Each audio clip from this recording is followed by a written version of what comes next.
ঝোপে। ভেজা কাপড় রেখে শুকনো লাল পেটিকোট পরে নিলাম।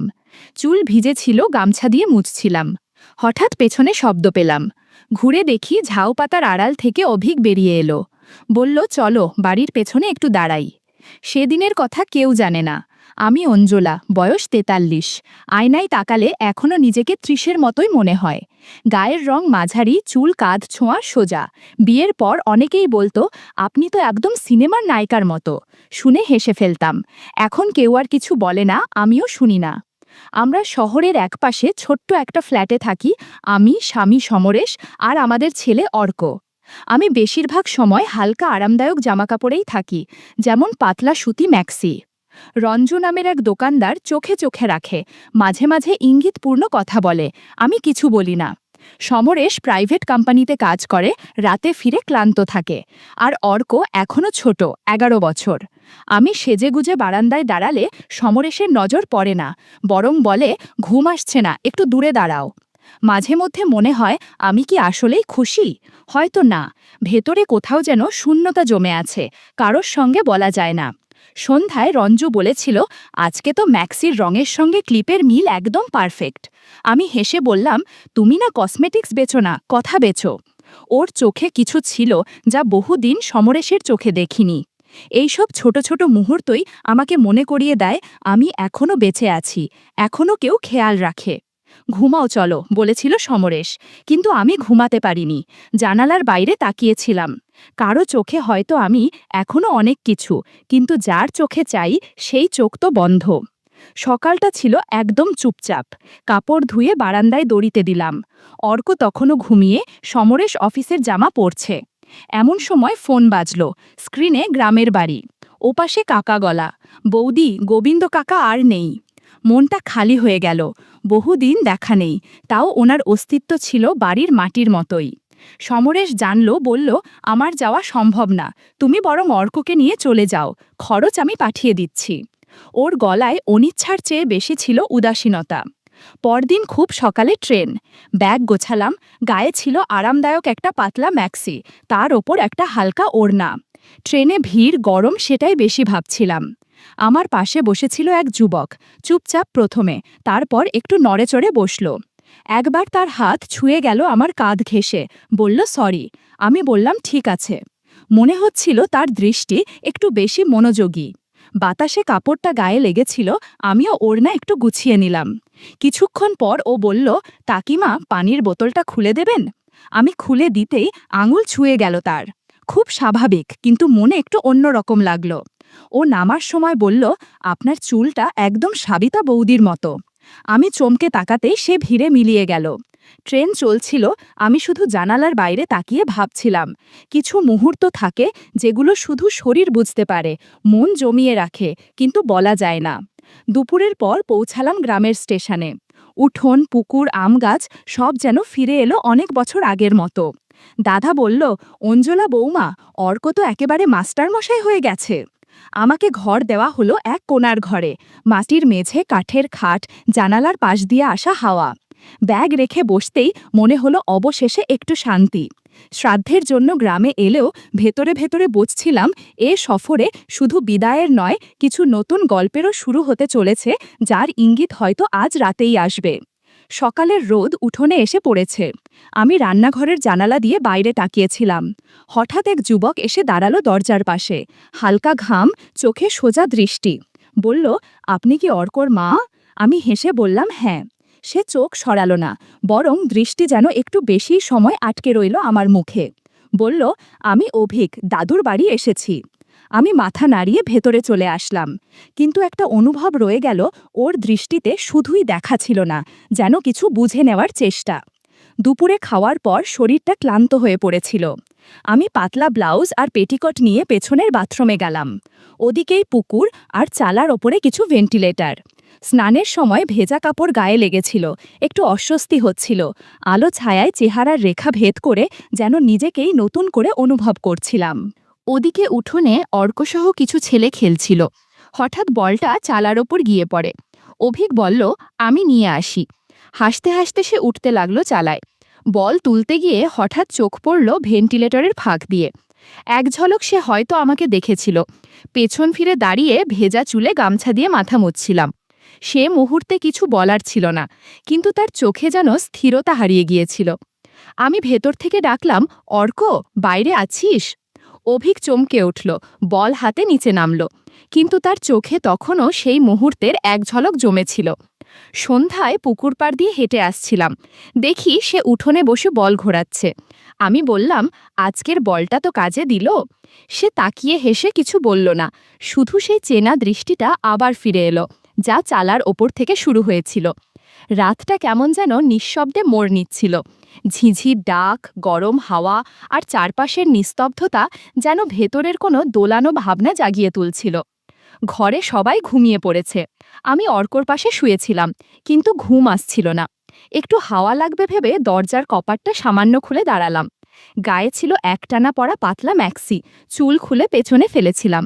এই গ্রামে এমন আরামেই সবাই চলে, মেয়েরা যেমন, আমিও। বাইরে কেউ কিছু বলে না। আমি জানতাম না কেউ হয়তো দেখছেও। টিউবওয়েলের পাশে দাঁড়িয়ে অভিক জল খাচ্ছিল, হয়তো কিছু ভাবছিল। হঠাৎ ওর চোখ পড়ল আমার ধরের দিকে।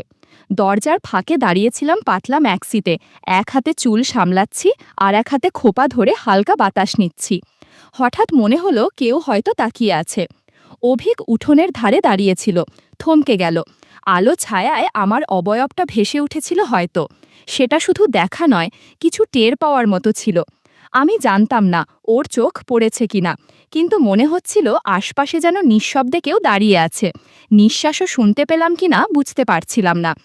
এক ঝলক তাকিয়ে দেখি চোখাচোখি হলো। চোখে একরকম চাপা আগুন।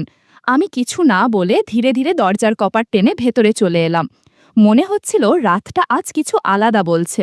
সকালে উঠেই রান্নাঘর থেকে হাঁড়ির শব্দ পেলাম, উঠোনে পাতার ধোয়ার গন্ধ।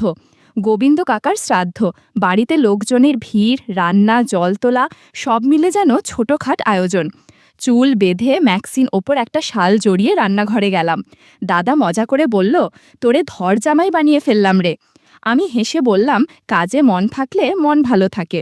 উঠোনে অভিক তখন থেকেই কাজ করে চলেছে, জল টানা, পাতা কাটা, চাল তোলা। কে বলবে শহরের ছেড়ে? চোখ একবার গিয়ে পড়ল ওর দিকেই, সাদা গেঞ্জিতে ঘামে ভেজা শরীর, মুখে ক্লান্তি আর মনোযোগ। আমি চোখ ফিরিয়ে নিলাম। আজকের দিনে এসব ভাবা যায় না। দুপুরে ঘরে গিয়ে পাতলা সাদা বর্ডারের শাড়িটা পরতে শুরু করলাম। পুরনো হাতাকাটা ব্লাউজ আরামদায়ক, গলায় খোলা। আয়নার সামনে দাঁড়িয়ে আঁচল ঠিক করছিলাম। হঠাৎ জানালার হাওয়া আঁচল সরিয়ে দিল। ঠিক তখন দেখি অভিক জানালার পাশে দাঁড়িয়ে, হয়তো কিছু আনতে এসেছিল। আমার চোখ তার চোখে আটকে গেল। কিছু না বলে আমি আয়নার সামনে কাজল টানলাম। মনে হচ্ছিল এখনো নিজের মধ্যে কিছু আছে, যা বলে না কিন্তু বোঝায়। শ্রাদ্ধের ভিড়ে আত্মীয় স্বজন উঠোনে পাতপাতা হয়েছে। আমি একপাশে বসে খেয়াল করলাম অভিক একেবারে উল্টো দিকে এসে বসেছে। চোখে শান্ত ভাব, কিন্তু তার আড়ালে এক অদ্ভুত দৃষ্টি। একবার চোখাচোখি হলো, তারপর দুজনেই নিচে তাকালাম। আমি পাতে ভাজা তুলে দিচ্ছিলাম।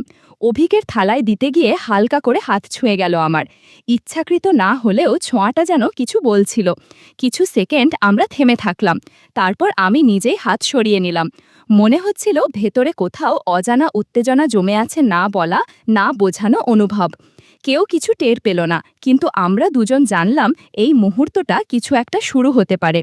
সেই দুপুরটা থেকে রয়ে গেল আমাদের মাঝখানে চোখে চোখ, চুপ করে থাকা আর ভেতরের অনুচ্চারিত আবেগ। শ্রাদ্ধের খাওয়া দাওয়ার পর দুপুরটা যেন এক অদ্ভুত ক্লান্তি নিয়ে শরীরে এসে পড়েছিল।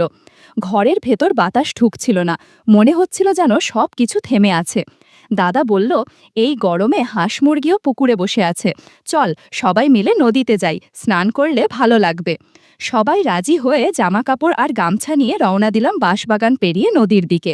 মেয়েরা, পুরুষেরা সবাই জানে কে কি পরে নামবে জালে, যেন নিজস্ব একটা ছন্দ আছে এ গ্রামে। আমি একটু দূরে হাঁটছিলাম, দেখতে পেলাম অভিক নীরবে পেছন পেছন হাঁটছে, চোখে সানগ্লাস, হাতে গামছা আর একটা ছোট ব্যাগ। নদীর পাড়ে পৌঁছেই সবাই ছড়িয়ে পড়ল, মেয়েরা একদিকে, ছেলেরা আরেক দিকে। আমি শাড়ি আর ব্লাউজ গুছিয়ে পেটিকোট পরে জলে নামলাম। নদীর ঠান্ডা জল গায়ে লাগতেই শরীরটা হালকা লাগছিল, কিন্তু মনে হচ্ছিল কোথাও যেন একটা দৃষ্টি আমাকে ছুঁয়ে যাচ্ছে। চোখে চোখ পড়ছিল না, কিন্তু একটা উপস্থিতি টের পাচ্ছিলাম। অভিক একটু দূরেই ছিল। মাঝে মধ্যে সাঁতারের মাঝে বা চুল ভিজিয়ে চোখ তুললেই দেখতাম সে তাকিয়ে আছে, কিন্তু এমনভাবে যেন কেউ কিছু টের না পায়। স্নান শেষে সবাই কাপড় বদলাতে গাছের আড়ালে বা ঝোপের ভেতরে চলে গেল। আমি ঢুকেছিলাম পাশে ঝাউ ক্ষেতের মধ্যে। ঝিরঝিরে হাওয়া আর ছায়ার খেলা। ভেজা কাপড় খুলে শুকনো পেটিকোট জড়াচ্ছিলাম, তখনই হঠাৎ একটা শব্দ শুনে ঘুরে দাঁড়াই। ঝাউ পাতার ফাঁকে দাঁড়িয়ে অভিক, চুপচাপ। চোখে স্পষ্ট কিছু ছিল, মুখে কিছু না বললেও তার দৃষ্টি বলে দিচ্ছিল অনেক কথা। আমরা কয়েক মুহূর্ত চোখাচোখি করেছিলাম। তখনই অভিক বলল, কাকিমা, আপনাকে খুব সুন্দর লাগে। এই কথাটা হাওয়ার মতোই এসে লাগলো মনে।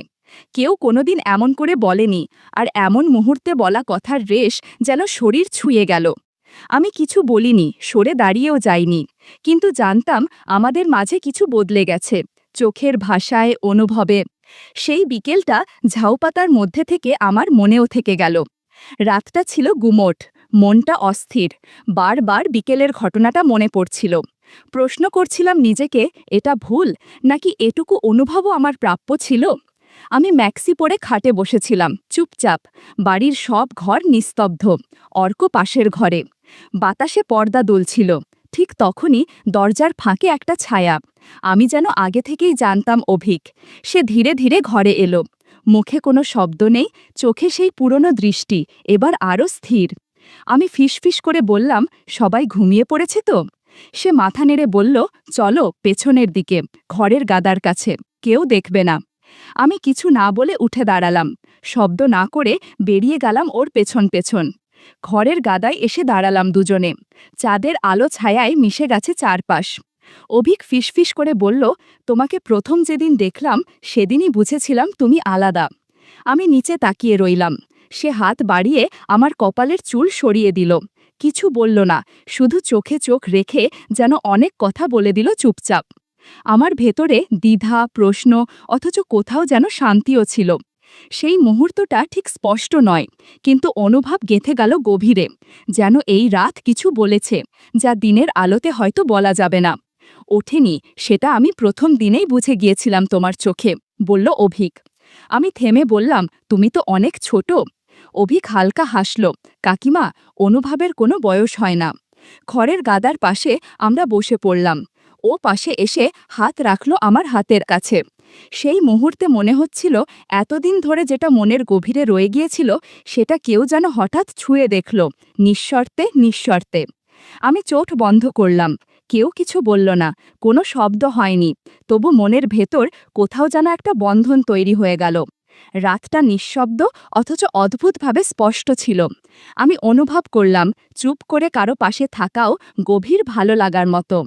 ভোরের আলো ফোটার আগেই অভিক পেছনের রাস্তা ধরে হেঁটে বেরিয়ে গেল। আমি শুধু চুপচাপ তাকিয়েছিলাম, ও ফিরে তাকায়নি। আমি ডাকিনি, কারণ কিছু অনুভব মুখে বললে হয়তো তার জাদু ভেঙে যায়। সেই রাত, সেই মুহূর্তগুলো শব্দহীন, কিন্তু থেকে গেল আমার মধ্যে। ঘরে ফিরে দেখি অর্ক তখনও ঘুমিয়ে। আমি ওর মাথায় হাত বুলিয়ে দিয়ে কাপড় গুছিয়ে নিতে শুরু করলাম। আবার শহরে ফিরতে হবে, আবার চেনা সংসার, কিন্তু মন জানে এবার কিছু বদলে গেছে। দুপুরে আমরা ট্রেন ধরার জন্য রওনা দিলাম। গ্রামের রাস্তা, পুকুর, গাছপালা সব যেন নতুনভাবে দেখাচ্ছিল। ট্রেনে বসে আমি জানালার বাইরে তাকিয়ে ভাবছিলাম, একদিন হয়তো আবার ফিরব এই গ্রামে। যখন অর্ক বড় হবে, তখন নির্ভয়ে আসতে পারব এখানে। হয়তো ঝাউক্ষেতের পাশে দাঁড়িয়ে অভিক তখনও থাকবে। আর সেদিন সবকিছু আবার শুরু হতে পারে, ঠিক যেখানে শেষ হয়েছিল।